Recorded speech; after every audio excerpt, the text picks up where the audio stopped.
Put on your shades because Mercury is a hotspot. From the surface of this planet, the sun looks 3 times bigger than it does from Earth, and the light is 11 times brighter. Mercury may spin slower than Earth, but it still knows how to have a good time.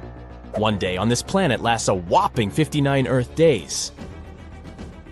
But don't worry, a year on Mercury is only 88 Earth days long, so if you want to feel like a centenarian, just divide your age by 0.25 or multiply it by 4. This way, you'll get your approximate Mercurian age. Easy peasy. And let's not forget about Mercury's funky orbit. For every 2 orbits around the sun, it spins twice. That means each hemisphere gets a full year of daylight followed by a long night. Time zones would be a mess on this planet, so we'll just stick to GMT. Ugh, did anyone forget to take out the trash? Why does it smell of rotten eggs in here? Sorry, it's because we're on Venus now, and these stinky clouds don't smell like roses. Any planet's day is basically just how long it takes for it to do a full spin on its axis. Well, Venus takes its sweet time with this, way slower than Earth, in fact. So a day on Venus lasts a whopping 243 Earth days, or almost 6,000 hours. Now here's where things get a bit tricky. Because Venus's day is so long, we actually use Earth's day as standard for keeping time on the planet. That means there's only one time zone for the whole planet. Seems convenient, huh? Venus's year is about 225 days. So if you were celebrating New Year's Eve on Earth in the year 2000, that would have been Venus's year 3251. So to keep track of time of Venus, we can use the local year, made up of 225 Earth days, but every 3 years or so, there's an extra short year made up of only 224 days. Not that confusing. We have leap years on Earth too, but it works a bit differently. We've made it to planet Earth. Woohoo! How many time zones do we have on this big blue ball? Give me a drum roll. 24. And did you know that we can actually mess with time a little bit? Yup, in about 80 countries, mostly in Europe and North America, we have something called daylight saving time. It's where we move our clocks forward an hour during the summer so we can soak up all that sweet, sweet sunshine. But beware, each country has its own rules about DST. So make sure you don't get caught snoozing when you're supposed to be working. And get this, some regions even have time zones that differ from UTC by half or quarter-hour increments.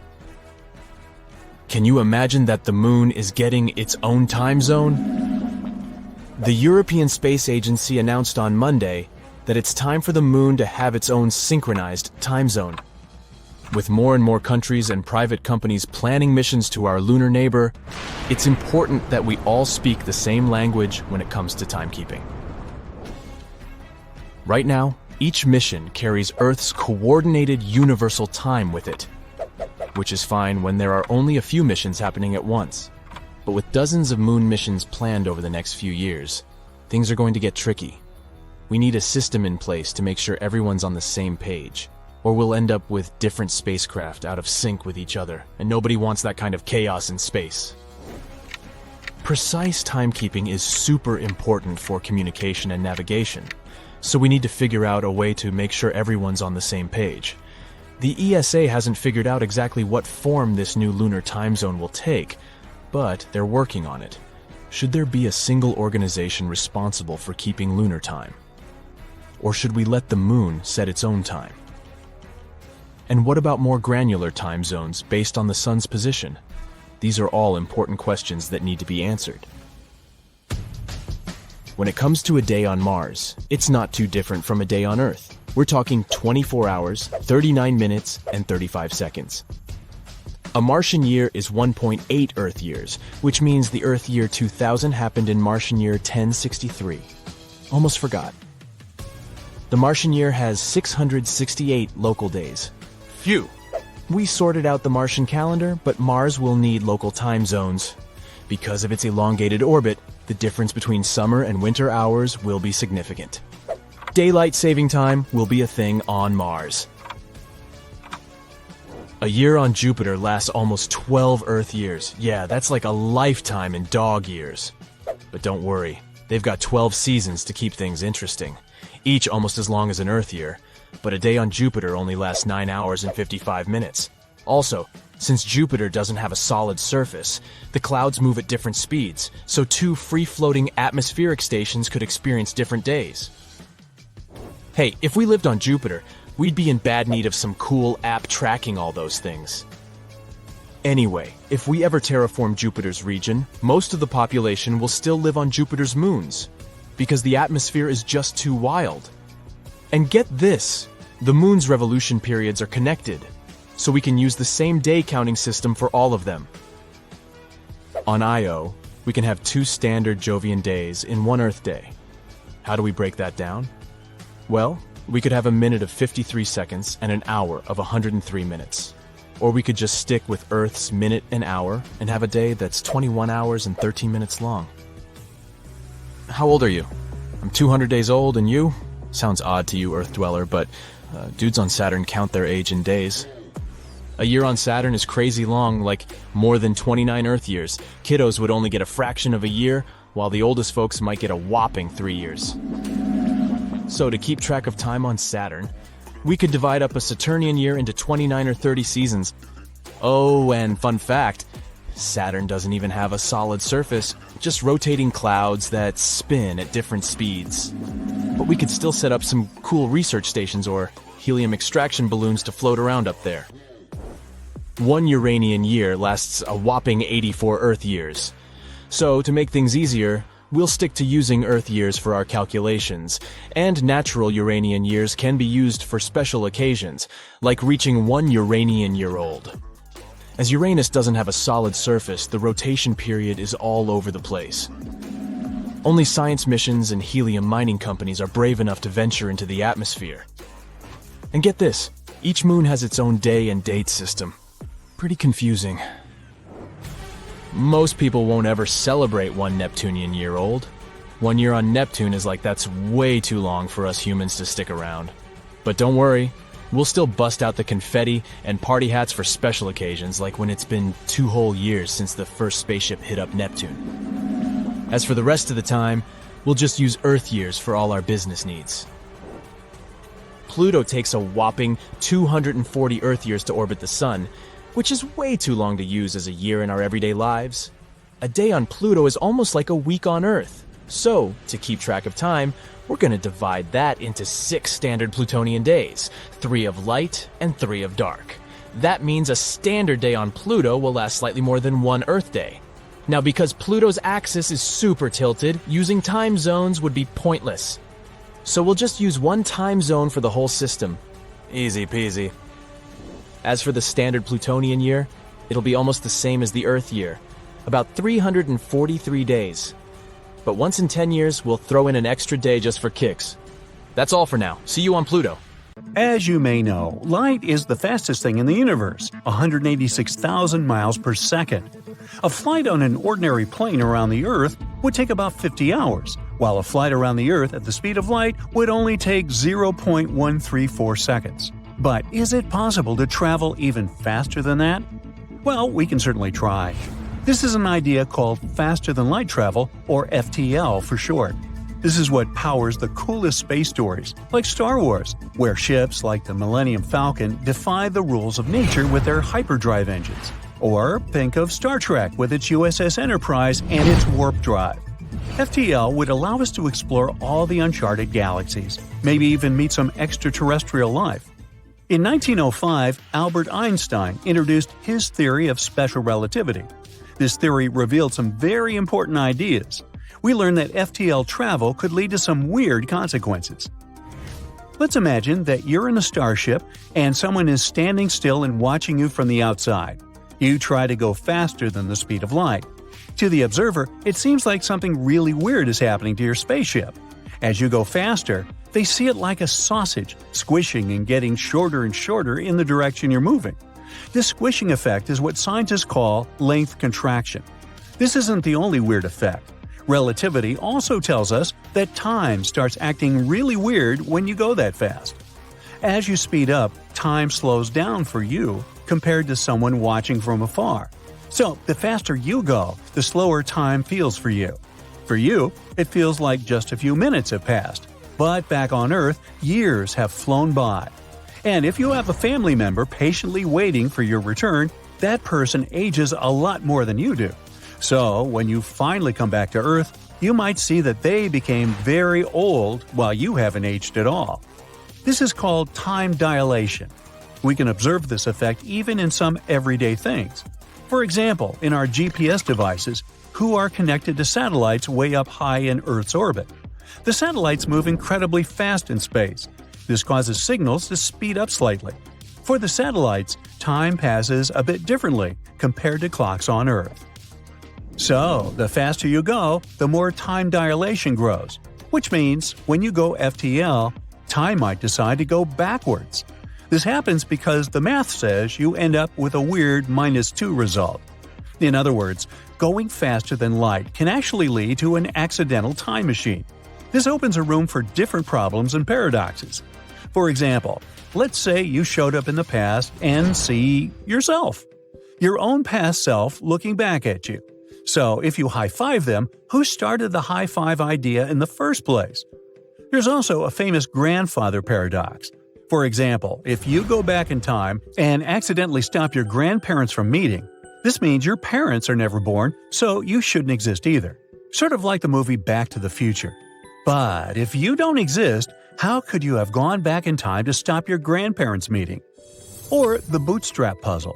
Imagine you travel back in time and give Beethoven his own music before he even writes it. He becomes famous for that music, but where did it really come from? Did you make it, or did Beethoven give it to you? All these crazy questions make us rethink how time works. However, these aren't the only things the theory of relativity teaches us. It also says that real life isn't sci-fi movies, and the way we understand how the universe works makes it pretty tough to do the FTL stuff. There are several reasons for that. First, when you travel so fast, you really bend the fabric of space-time. So let's imagine space-time is a big flat piece of fabric. Objects with mass, like planets and stars, create dents or depressions in this fabric due to their gravity. In the normal way of traveling through space, you move along the fabric, following its curves and dips at a speed that's limited by the speed of light. But if you want to exceed it, you essentially need to find a way to cheat the rules of the game. You'd be like a magician who can warp or bend the fabric itself to create shortcuts. Basically, you fold the fabric in such a way that two distant points on the sheet come close together. This creates something called wormholes. Think of them as secret shortcuts that could connect different parts of space. If we could figure out how to use these wormholes, we could shortcut from one point of the universe to another. However, we haven't found any in space yet, and we have no idea if they can even exist at all. Another trick is that if you start going faster and faster, your spaceship gets heavier. It's like trying to sprint with a backpack filled with rocks. The more you try to run, the more tired you get, the heavier the backpack feels, making it harder and harder to pick up speed. No matter how much you push, you can never quite reach the speed of light because your spaceship's mass, its weight, keeps increasing into pretty much infinity. And finally, there's the photon paradox. Photons are tiny particles of light.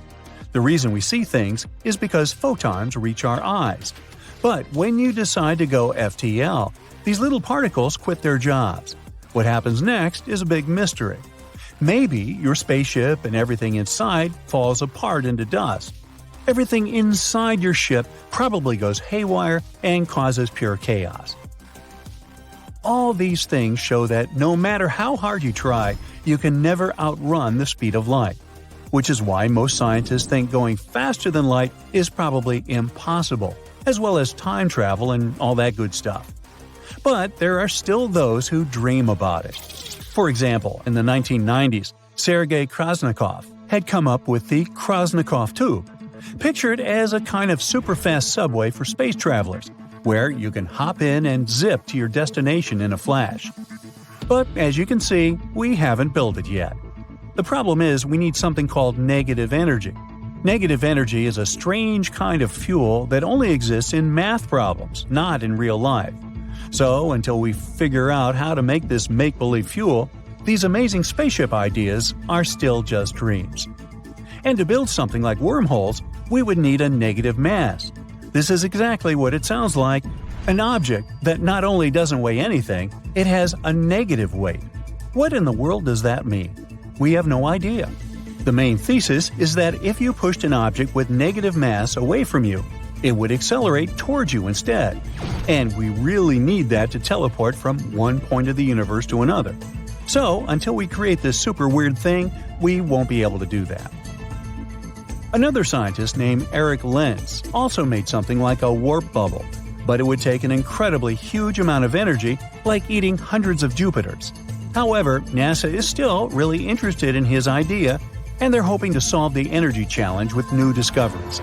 Meanwhile, a group of researchers from the University of Adelaide has been working on finding a way to bypass Einstein's equations. They want to remove the light speed limit entirely, and their early results show promise. Well, let's see if they figure it out eventually. In any case, traveling faster than light is still a wild dream and a big mystery. For now, we have no idea how to do that without breaking the laws of physics. But that doesn't stop us. We'll see what scientists come up with in the future. Until then, please have patience waiting in line at the airport for your flight.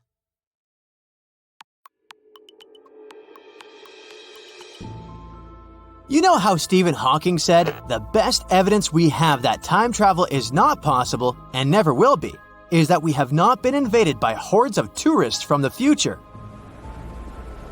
But what if these tourists come to our time, but they do it secretly? You may even have met one of them. Let's see the most famous time travelers. Meet Orin. He's a cyborg who came to us from the year 2050 to stop the coming end of the world. In 2020, he appeared on a TV show where he said the whole world was inside the Matrix. Then he hit the headlines and gave an interview to a popular YouTube channel. As proof that he's a cyborg, he demonstrated his robotic voice, which can be made in a simple computer program. He also called himself We because he declared himself a collective consciousness that had come to save humanity. Orin became famous for his predictions about the near future, but it turned out that many experts had already announced these forecasts earlier. He also said that a huge corporation was suppressing humanity, and we were inside a complex computer simulation. If we don't improve or care for each other and nature, the end will begin in 2050. Orin no longer appears on major shows, but he has a small fan base of people who love all sorts of fantastic theories. Another time traveler is Adam Archin, who came to us from 2045. There was an interview with him on YouTube where he shared some details about the future of the US, after which the video went viral and hit the lines in many newspapers. Archin reported that the last official president of the country would be the daughter of Martin Luther King III, and she would become the greatest US president in history. Another exciting event that Archin announced is supposed to happen in 2028. He said that people would learn about the existence of extraterrestrial civilizations. He added that these creatures wouldn't come from outer space. The traveler also noted that the world would switch to a single digital currency and all cash would disappear. Of course, no one believed him, so the experts conducted a lie detector test. And Adam Archin successfully passed it. He said that he had a chip in his hand to facilitate time travel. An extraterrestrial civilization would arrive on Earth in 2028, and in 2045, people would be closer to robots. The lie detector didn't state that Archin was lying, but this doesn't mean he told the truth, since the device can be deceived with the help of special training. In any case, in 2028, we will find out whether Archin was right or not. All these time travelers arrive in the past and, for some reason, don't use knowledge from the future.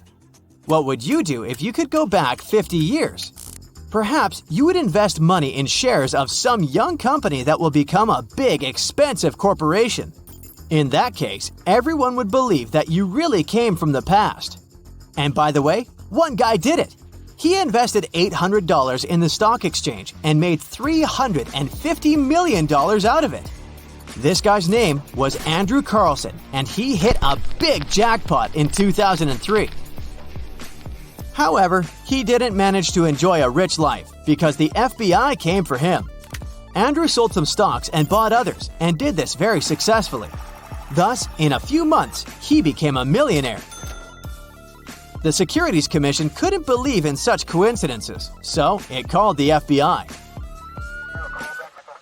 During the interrogation, everyone was sure Andrew would begin to justify himself and say he was lucky.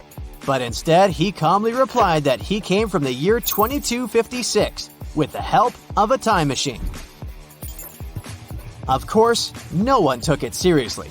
But when the FBI started looking for information about this man, they found nothing. Andrew Carlson had no documents. He was not in any database. He just appeared out of nowhere and started making a lot of money. He was interrogated for about 4 hours, and he behaved pretty calmly. It seemed as if he was telling the truth.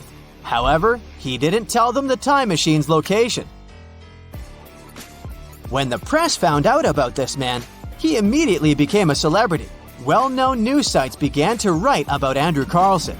Articles have appeared in Japan, Australia, Germany, the UK, and other countries. And of course, journalists started calling the FBI to find out more details about this guy. And the FBI told them that the whole story was fiction and that there was no Andrew Carlson. Information about him appeared on an internet resource known for its fake news. At some point, the article about the time traveler somehow got into Yahoo, where it went viral. So, as we see, all statements about time travelers are either fiction or a lie.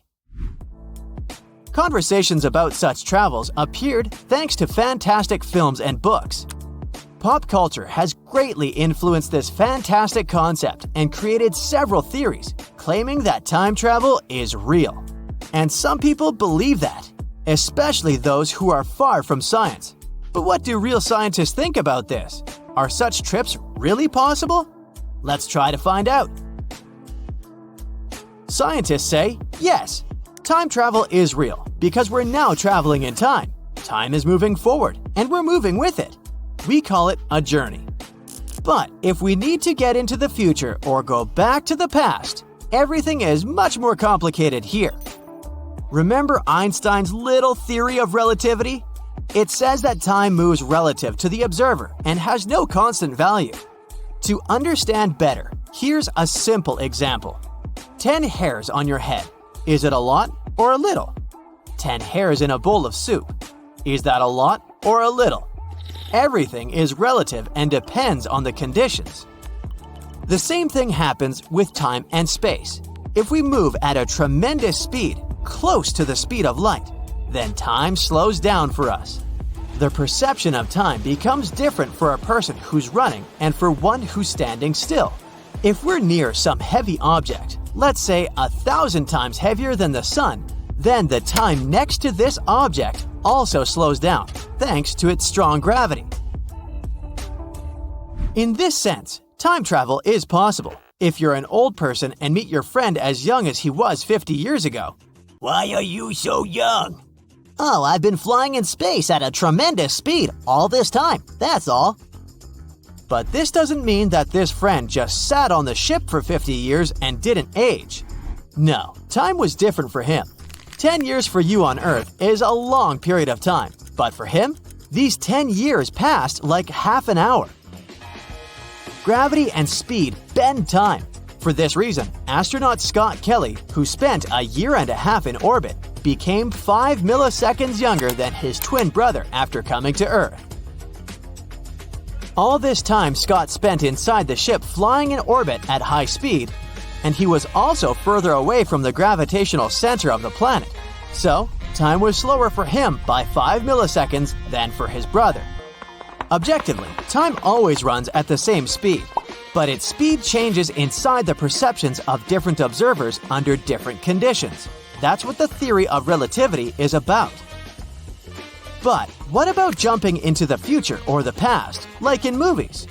Wormholes will help you with this. This is something like tunnels that pass through space and time and can connect different time segments in different places in the universe. They are like cheat codes that can break the laws of the universe. Wormholes are elusive, have different sizes, are unpredictable, appear in space, and vanish. But their main problem is that wormholes only exist in theory and sci-fi and have never been noticed in our universe by scientists. Okay, so you've seen the movies and read the books on time travel. Most of them tell stories about entering some futuristic boxes, and in the blink of an eye, you're in some different epoch.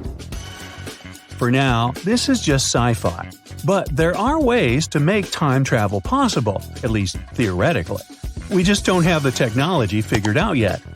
For starters, time travel to the future could be achieved by traveling at high speeds, but not just getting a ticket on the superhighway kind of speed. This is based on Einstein's theory of special relativity. It explains that time slows down for objects that move at really high speeds. And the good news is scientists have already tested this theory, and it looks promising. They did it with the help of two identical clocks. One was placed on a jet, and one stayed on the ground. They found that the clock on the jet ticked slower than the one on the ground because of how fast the jet was moving. The faster an object is moving, the more time will slow down for it. Currently, the fastest speeds achieved by human technology are seen in a special type of particles called neutrinos. Some of these can move at almost the speed of light. At these speeds, 1 second for the protons is equal to 11 months for us. Now, we might be able to time travel to the future with the use of gravity, too. This idea is based on Einstein's findings, namely his theory of general relativity. Now, this theory explains that the stronger gravity is, the more slowly time moves. This means that as you get closer to the center of the Earth, the strength of gravity increases. And if you think about it like that, time actually passes more slowly for your feet than for your head. Now, is that why I'm always late for stuff? Good excuse. This effect has been measured too, with the help of the same strategy with two identical clocks. Scientists placed them on shelves at different heights and measured the rate of ticking. The clock on the lower shelf ticked more slowly because it experienced a slightly stronger gravity. But this option comes with a catch. To be able to travel to the far future, you'll need to find a place with extremely strong gravity, like a black hole. That's a point in space where the gravity has so much force that even light cannot escape it.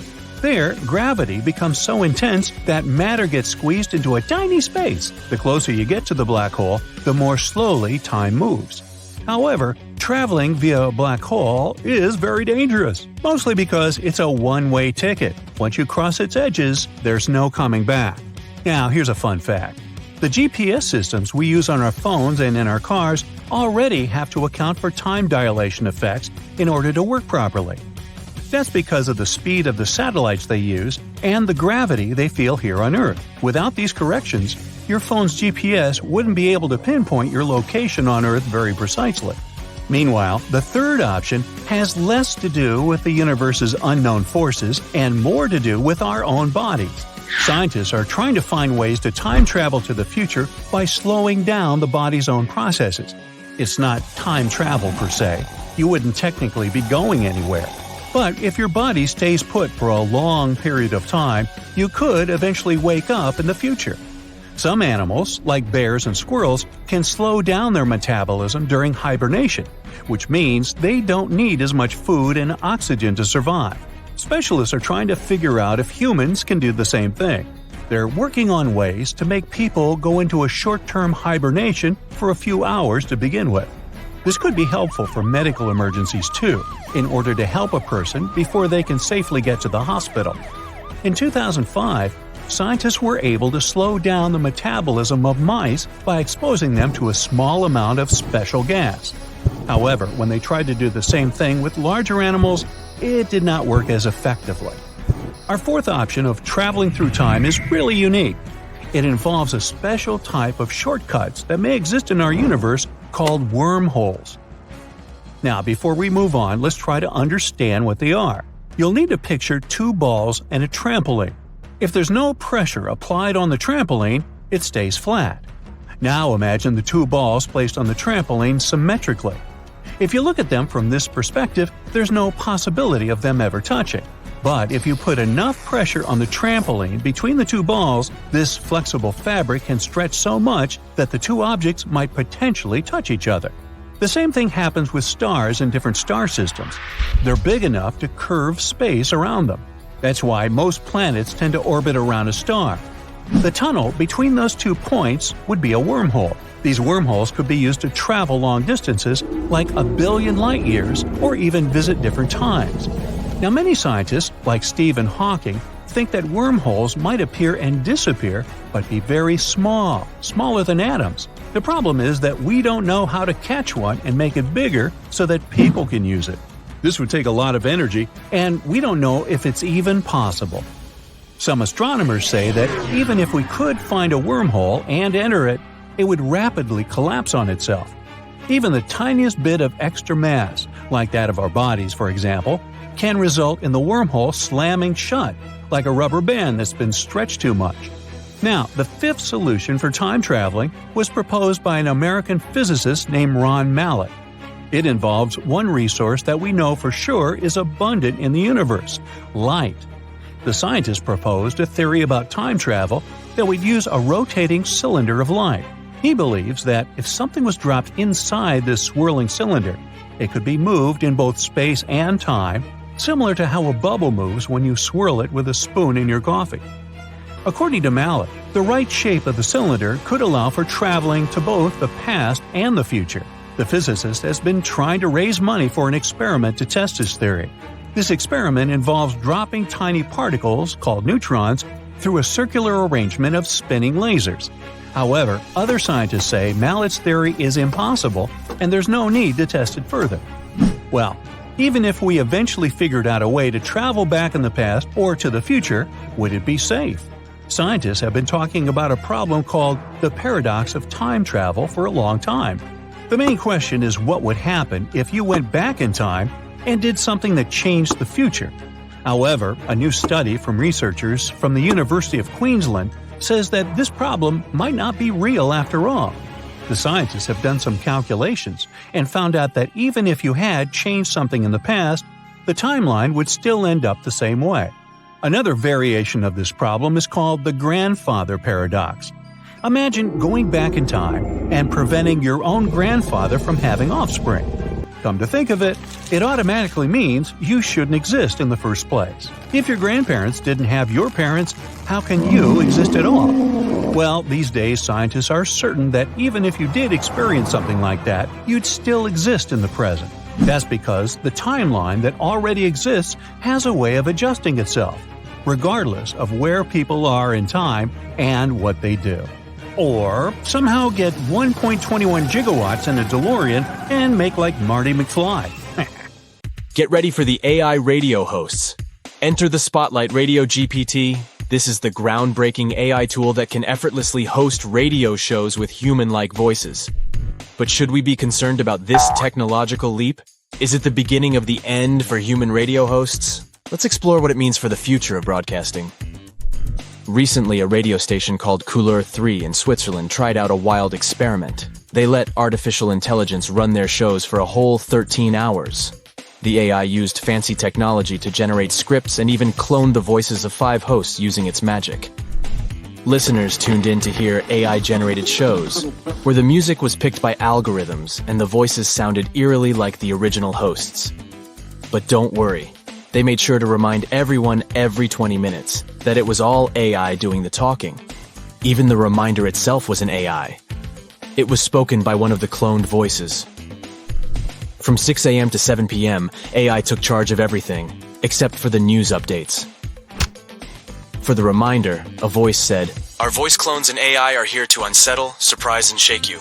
And for that matter, this text was also written by a robot." But people quickly realized they missed the human touch. They sent messages saying things like, "It definitely doesn't replace humans," and "Give us back our humans." Some were amazed by what AI could do, but they realized that creativity, surprise, and humor are things that only humans can bring. And this radio station wasn't the only one that decided to try artificial intelligence instead of real humans. Imagine a tool that could bring you a fully AI-driven radio host. That's Radio GPT, the brainchild of Futuri, a pioneering media company. Radio GPT possesses abilities that could revolutionize the radio industry. Here's a taste of what it can do. First, trend spotting. By scanning social media and various news sources, Radio GPT can identify the latest trends and keep you in the know. Second, script writing prowess. With GPT technology, Radio GPT can effortlessly generate engaging scripts that captivate listeners. Third, on-air personalities. With up to 3 AI personalities, Radio GPT can bring scripts to life, mimicking the style of different radio hosts. And finally, Radio GPT is a master of impersonation. It can be trained to flawlessly impersonate a radio station's host, ensuring a seamless transition to the AI era. But Radio GPT goes beyond the airwaves. It can create and distribute content across multiple platforms, from your radio station's blog to Instagram Reels and YouTube Shorts. You might be wondering, but wouldn't AI radio hosts sound robotic? To be fair, these AI voices sound incredibly human-like, though they're not entirely indistinguishable. What truly sets them apart is their seamless flow.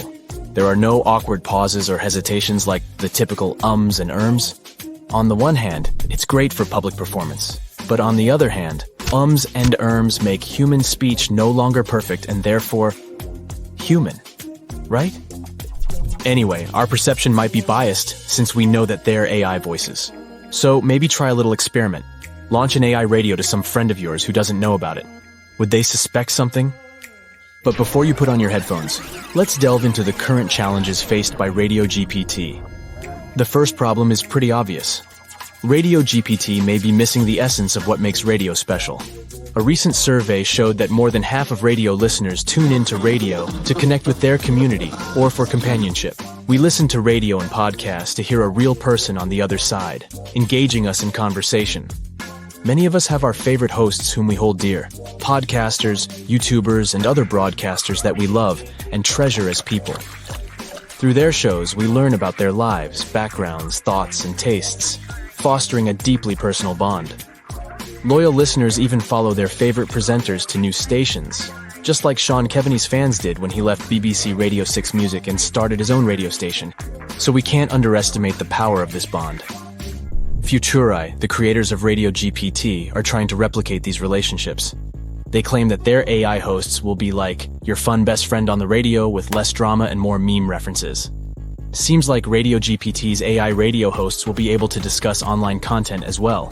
However, unlike human hosts, they won't be able to share their own experiences of living in the world.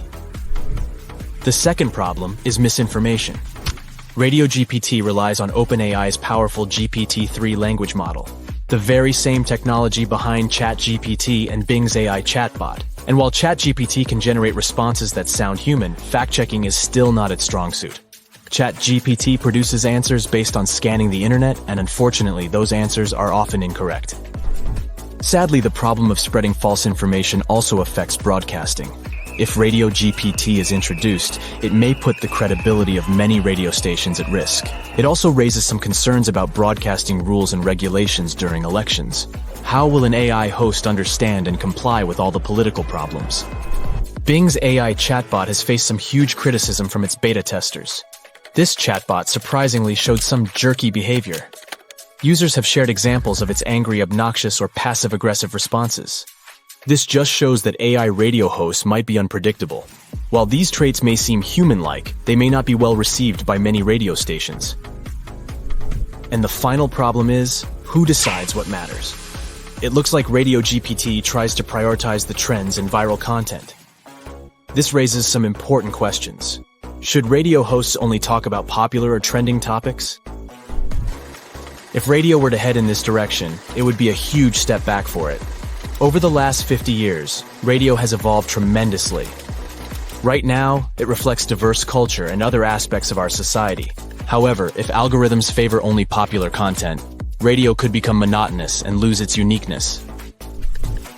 Radio GPT is a powerful tool that can help automate some tasks in radio stations, but it still has a way to go. Right now, it's only in its experimental phase. While Futuri has given us a glimpse of its potential, we can't be certain if AI hosts will become the new standard. But watch out, humans. This new technology won't just be limited to radio hosts. We'll have some tough competition from other AI-generated content, Spotify is already in the game with its own AI DJ, so things are heating up. There was also a crazy Twitch channel called Nothing, forever, that was streaming AI-generated episodes of a Seinfeld-like show non-stop. It's like a never-ending show about nothing. The channel used to run 24/7, and every minute you got new content created by AI using fancy algorithms. Now, let me tell you, this show was something else. It looked like a weird video game from the 90s with characters moving in slow motion and walking like they're in a funny race. It's unintentionally hilarious. The best part was the humor. The AI tried to do Jerry's stand-up bits, but they weren't exactly a hit.